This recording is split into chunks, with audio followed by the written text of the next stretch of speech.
Cases होते हैं haemolytic jaundice के। तो हीमोलिटिक जॉन्डिस में पेशेंट को एक कॉल यूरिक यूरिन होता है। एक कॉल यूरिक यूरिन में क्या होता है कि जितना भी फ्रेशली पास यूरिन होता है वो नॉर्मल कलर का होता है, क्योंकि उसमें बिलरुबिन एब्सेंट रहता है। सो एक कॉल यूरिक यूरिन का मीन्स कि बिलरुबिन यूरिन में एब्सेंट होता है हीमोलिटिक जॉन्डिस में। ऐसा क्यों होता है कि जो बिलरुबिन होता है वो यूरिन में नहीं जाता है? ऐसा इसलिए होता है क्योंकि जो बिलरुबिन प्रोड्यूस होता है वो अनकंजुगेटेड बिलरुबिन होता है, और unconjugated bilirubin is not water soluble, वो वाटर सॉल्युबल नहीं होता है, इसलिए वो वाटर में नहीं जाता, इसलिए वो यूरिन में नहीं जाता, इसलिए यूरिन का कलर जो होता है वो नॉर्मल रहता है।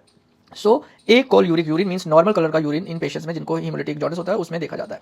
तो इसमें एक चीज़ हो रहा है कि अगर हम किसी यूरिन सैंपल को ज़्यादा देर तक रखते हैं तो उसका कलर जो होता है वो डार्क येलो हो जाता है। ऐसा क्यों होता है? ऐसा इसलिए होता है क्योंकि यूरिन में जो होता है यूरोबिलिनोजन होता है वो ऑक्सीडाइज हो जाता है यूरोबिलिन में, इसलिए कलर जो होता है वो डार्क येलो हो जाता है अगर हम यूरिन को ज़्यादा देर के लिए कहीं रख दें। सो हीमोलिटिक जॉन्डिस में हमें एक कॉल यूरिक यूरिन मिलेगा, नॉर्मल कलर का यूरिन मिलेगा। इसके अलावा अगर हम स्टूल की बात करेंगे तो स्टूल का कलर जो होता है वो डार्क होता है, हाई कलर स्टूल होता है, डार्क स्टूल्स मिलते हैं इनमें। ऐसा इसलिए होता है कि हीमोलिटिक जॉन्डिस में, क्योंकि हीमोलिटिक जॉन्डिस में बहुत ज़्यादा अमाउंट का स्टर्कोबिलिनोजन प्रोड्यूस होता है, स्टर्कोबिलिनोजन और स्टर्कोबिलिन जो स्टूल में जाता है, जिसकी वजह से स्टूल का कलर ज़्यादा डार्क हो जाता है। इसके अलावा जो भी जॉन्डिस होता है हीमोलिसिस की वजह से वो यूजुअली माइल्ड होता है, और उसका कलर जो होता है वो लेमन येलो टिंज होता है बल्बर कंजक्टिवा का। So mild jaundice with lemon yellow tinge अगर बल्बर कंजक्टिवा का मिल रहा है तो इट मींस वहां पे हीमोलिसिस हो रही है। और इनमें क्या होता है कि हीमोलिटिक जॉन्डिस में जो बिलरुबिन का लेवल होता है वो यूजुअली लेस देन 6 मिलीग्राम पर डेसीलीटर होता है, तो 6 से नीचे रहता है हीमोलिटिक जॉन्डिस में बिलरुबिन का लेवल।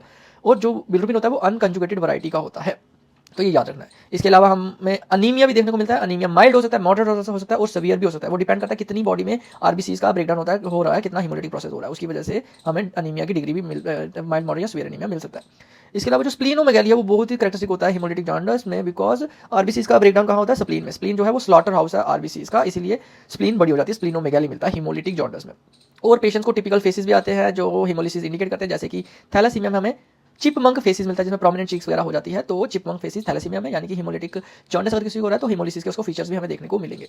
इसके अलावा जैसे कि आरबीसीज का बहुत सारा ब्रेकडाउन हो रहा है तो बॉडी भी कंपनसेट करती है, जिसकी वजह से इरिथ्रोपोइसिस बोन मैरो में बढ़ जाता है, और इरिथ्रोपोइसिस की वजह से बहुत सारा रेटिकुलोसाइट प्रोड्यूस होता है जो ब्लड में आता है, जिसे हम कहते हैं रेटिकुलोसाइटोसिस। सो अगर किसी को एक और यूरिन हो रहा है, स्टूल डार्क कलर के आ रहे हैं, जॉन्डिस माइल्ड है, लेमन येलो टिंज है, अनीमिया है, स्प्लीनोमेगाली मिल रहा है, और टिपिकल फेसिस है पेशेंट में, और रेटिकुलोसाइट प्रोडक्शन ज़्यादा है, तो दैट इंडिकेट्स पेशेंट को कहीं ना कहीं हीमोलिटिक जॉन्डिस हो रहा है। अब नॉर्मल हेल्दी इंडिविजुअल में क्या होता है कि बिलरुबिन जो होता है वो यूरिन में हम डिटेक्ट नहीं कर सकते हैं। इसके अलावा एक चीज़ और है कि जो नॉर्मल यूरिन का कैरेक्टरिस्टिक कलर होता है वो यूरोक्रोम और यूरो अरिथ्रिन की वजह से होता है। यूरोक्रोम एंड यूरो अरिथ्रिन ये पिगमेंट्स होते हैं जो नॉर्मल यूरिन को उसका कैरेक्टरिस्टिक कलर देते हैं, तो यूरोक्रोम और यूरो अरिथ्रिन की वजह से यूरिन का कलर नॉर्मल होता है।